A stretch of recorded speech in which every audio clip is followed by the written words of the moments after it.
Hello everyone, I hope and I believe you all are doing great. This is Dr. Arya, your pathology faculty. Today we will be studying about a whole new important segment, a whole new important topic. That is the topic of your renal system. And in renal system, nephrotic syndrome and nephritic syndromes are the most important things which you need to be focused upon. Okay, so let's start with the basics first. The kidney, what does kidney basically do? It maintains a state of hemostasis, or you can say homeostasis. How does it maintain? It maintains it by the excretion of waste. All the waste is excreted via the kidney through our ureters and through the urinary system, right? Then it helps in the fluid and electrolytes balance. All the electrolyte balance, the kidney helps to maintain the electrolyte balance. Then it also helps in the acid-base regulation and in the endocrine functions like the renin and vitamin D activation. What are the major renal pathologies you have? You have the first one, that is your congenital. Congenital ones are basically the ones which are present since your birth. They are present since your birth. In that, the first one you have is the agenesis. What is agenesis? Agenesis means there is bilateral incompatible with the life. Okay, there is bilateral incompetency of the kidneys in the beginning of the life. Then you have the hypoplasia. This means the kidneys are small but the structures are normal. Usually the kidneys are supposed to be of certain sizes, like this is the normal kidney. And in hypoplasia, what will happen? The kidney will be small. There will be a small kidney. There will be a small kidney. Then you have ectopic kidney, just like your ectopic pregnancy. Ectopic pregnancy means the things which are not implanted into the uterus, but it is implanted somewhere else, just like that. So kidney is ectopic. Then you have horseshoe kidney. Horseshoe kidney means there is a fusion of the kidney. There is a fusion of the kidney. This is nothing but your horseshoe. You have cystic disease, like it is your autosomal dominant polycystic kidney disease, right? Then you have the second type that is present in your childhood. Next, the very famous, you have the nephrotic syndrome. In nephrotic syndrome, the proteinuria levels are more than or equal to 3.5 grams per day. Main causes are your hypoalbuminemia, there will be edema, there will be swelling that you will be able to appreciate, there will be hyperlipidemia and hyperlipiduria. What are the causes? The causes are minimal change disease in children's. Then you have the focal segmental glomerulosclerosis, like in FSGS, that is called as FSGS. Then you have the membranous nephropathy, then you have the diabetic nephropathy, and then you have the amyloidosis. And in amyloidosis, you will be able to appreciate the Congo red and apple green bipharanges that we have read in our journal pathology. And this particular nephrotic syndrome topic we will read separately. We will give the separate importance to the nephrotic syndromes as well. Okay. Next thing that you have is the nephritic syndrome.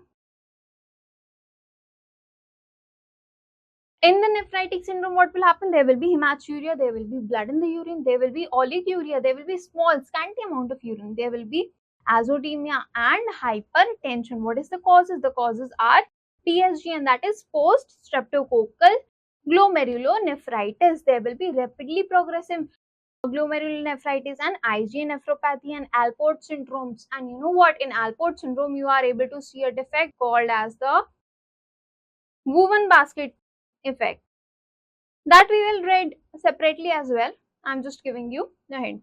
Then you have the tubulointestinal disease. In the tubulointestinal disease, the very first thing that you have is the acute tubular necrosis. Here what happens is, here there is ischemia, and it is the most common cause of renal failure. It is the most common cause of renal failure. You have a triad in here. Okay, you have basically a triad. What is the triad? You have a triad of fever, there is rash, and there is eosinophilia. Okay.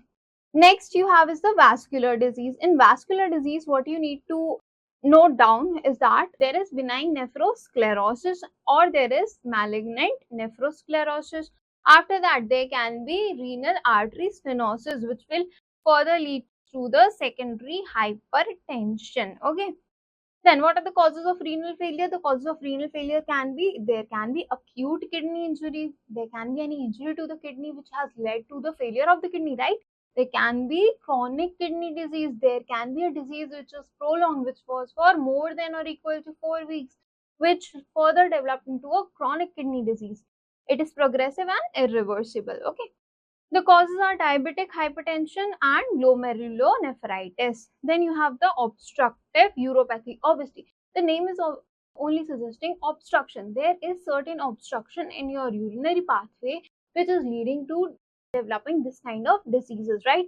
The causes can be, the number one causes kidney stones. Then you have the strictures, tumors, or the prostate enlargement, which leads to the hydronephrosis. What is hydronephrosis? Hydronephrosis means dilation of the renal pelvis, the dilation of the renal pelvis. There can be stones, there can be calcium oxalate, uric acid, steroids, and cystic stones. Okay. Then you have the renal tumors. The renal tumors are basically benign or malignant. In the benign one, what you have? In the benign one, we have the renal papillary adenoma, and in the that also we also have the angiomyolipoma. In the malignant one, you have the RCC, and that is found on the chromosome number 3 that I have told you, right? The clear cell one, the clear cell RCC. The risk factors are smoking, obesity, and BHL. Chromosome number 3. Okay. Here also you have a classical triad of, there will be hematuria, there will be flank pain, and there will be palpable mass. Okay, like on doing the abdominal examination of that person, you will be able to appreciate that there is some mass. Okay, the mass will be palpable, there will be fever and the flank pain. You know where the flanks are, right? Like this is your umbilicus, and here basically you have your flank. On the sides, on both the sides you have your flanks. What are the investigations you will do? Obviously, the first investigation that we will do is the urine analysis, and in the urine analysis we will see if there is any protein present, or either any RBCs present, or the presence of any cast. Cast is also very important in your urine analysis. Then for the blood test, you will see the urea level, you will see the creatinine level, and the electrolyte levels. Imaging, what you will do, you will order for the USG, that is ultrasonography, and the computed tomography, that is your CT. Renal biopsy also you will do, that you will see in the light microscopy and immunofluorescence assay. Okay, so this was all about this chapter. This was just a brief introduction of what we are going to cover in this chapter.